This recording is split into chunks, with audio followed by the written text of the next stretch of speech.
लल्लू जलेबी वाला। एक गांव में लल्लू जलेबी वाला रहता था। लल्लू जलेबी बनाता और बेचता। सुबह से शाम लल्लू की दुकान पर जलेबी खाने वालों की लाइन लगी रहती। यहाँ तक कि उसकी जलेबी खाने दूर गांव से लोग आते। अरे भाई, इस लल्लू के हाथ में तो जादू है। क्या जलेबी बनाता है ये? वाह, मजा ही आ गया। सही कहा सोनू भाई। लल्लू भैया, मुझे जरा 50 रुपए की जलेबी दे दो, घर ले जाऊंगा। घर वालों को भी आज खुश कर दूं। तो इस प्रकार लोगों को लल्लू की जलेबी बहुत अच्छी लगती। लल्लू अपनी प्रसिद्धि से जिंदगी में बहुत खुश था। एक दिन एक आदमी लल्लू की दुकान पर जलेबी खा रहा था। उसे जलेबी बहुत स्वादिष्ट लगी। उसने लल्लू से कहा, लल्लू भाई, तुम्हारी ये जलेबी तो बहुत स्वादिष्ट है। एक प्लेट और लगा दो। जलेबी तो उस आदमी को पसंद आ ही गई थी।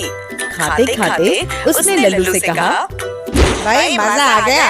ऐसा लग रहा है मानो किसी ने अमृत रस भर दिया हो इस जलेबी में। धन्यवाद भाई साहब, अब तो बस इसी काम की आदत हो गई। जलेबी बनाओ और खिलाओ। वैसे अगर जलेबी के साथ बढ़िया मलाईदार रबड़ी भी होती तो मजा आ जाता। आपकी बात ठीक है, पर मुझे सिर्फ जलेबी बनानी आती है। वैसे भी जलेबी बनाने में सारा दिन बीत जाता है, तो रबड़ी कैसे बनाऊं? अरे लल्लू भाई, क्या बात करते हो? उसके लिए हलवाई रख लो। एक बहुत ही बढ़िया रबड़ी बनाने वाले हलवाई को जानता हूँ। कहो तो कल ही उसे ले आता हूँ। विश्वास करो, दुकान और भी अधिक प्रसिद्ध हो जाएगी। अब लल्लू उस आदमी की बात गौर से सुनने लगता है और मन ही मन सोचता है, हमारी जलेबी तो चल ही रही है कब से। कुछ पैसे तो हम जमा कर ही चुके हैं। अब जरा काम को बढ़ाया जाए। अरे बाबू, हम तैयार हैं। चलो फिर ठीक है लल्लू भाई, कल सुबह मिलो। अगली सुबह वो आदमी रबड़ी बनाने वाले हलवाई को लल्लू से मिलवाता है और काम भी शुरू हो जाता है। अब लल्लू की दुकान पर जलेबी और रबड़ी का बोर्ड लग जाता है।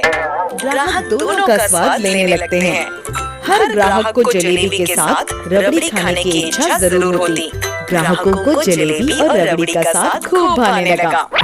धीरे धीरे रबड़ी वाला भी लल्लू से जलेबी बनाना सीख लेता है। इसी प्रकार कुछ दिन बीत जाते हैं। एक दिन रबड़ी वाला लल्लू से आके कहता है, अरे लल्लू भैया, हम शहर तक जा रहे हैं सामान लेके। 2 दिन में आ जाएंगे। ठीक है भाई, आ जाना जल्दी। अगली सुबह लल्लू की दुकान पर ग्राहकों की भीड़ लग जाती है। जरा रबड़ी जलेबी लगा दो 1 प्लेट। अभी तो सिर्फ जलेबी है भाई, जलेबी खाओ।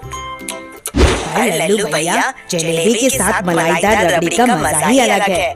बिना रबड़ी के जलेबी का स्वाद नहीं आता। सभी ग्राहक वापस चले जाते हैं और धीरे धीरे लल्लू की दुकान पर ग्राहक आना कम हो जाते हैं और लल्लू चिंतित होने लगता है। तभी एक ग्राहक लल्लू को चिंतित देख उसकी दुकान पर आता है। क्या हुआ लल्लू भाई, बड़े चिंतित लग रहे हो? क्या बताऊं भाई, आजकल जलेबी ही नहीं बिकती और आज 6 दिन हो गए, रबड़ी वाला भी नहीं आया। क्या बात करते हो? जलेबी नहीं बिकती? उस गांव में जलेबी खूब बिक रही है और रबड़ी भी। खा के देखो, मैं भी वहाँ से लाया हूँ। लल्लू रबड़ी और जलेबी खा के बोलता है, अरे ये जलेबी और रबड़ी बिल्कुल हमारी जैसी ही बनाई है। जरा चल के देखें, ये कौन है? तभी लल्लू दूसरे गांव की दुकान पर जाता है और देखता है कि वही हलवाई जो उसकी दुकान पर था वहाँ रबड़ी और जलेबी बना रहा है।